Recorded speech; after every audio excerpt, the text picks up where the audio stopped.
I got a question for you. How many New Year's would it take for you to live out your resolution?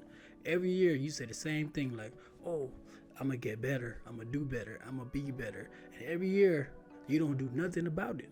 Look, if you want it as bad as you're breathing, you'll find ways to make it happen.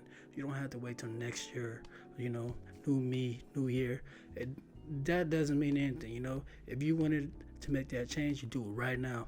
You don't wait for it. You just take initiative action and go for it. I know it's tough. One day you feel inspired, the next day you're like unmotivated, lazy, and you just want to eat and go to sleep. It happens, y'all. Nobody's perfect.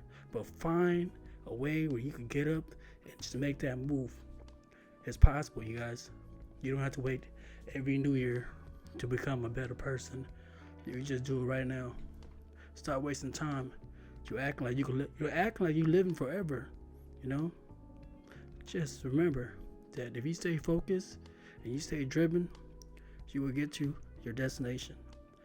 I just want to make a quick video just to let you guys know what's up, man. If you haven't read it yet, like, comment, subscribe, and join the Inspired family where we get better, do better, and we be better. Let's get it, let's go. I'll catch you guys next time, man, with another positivity, motivational, inspirational video.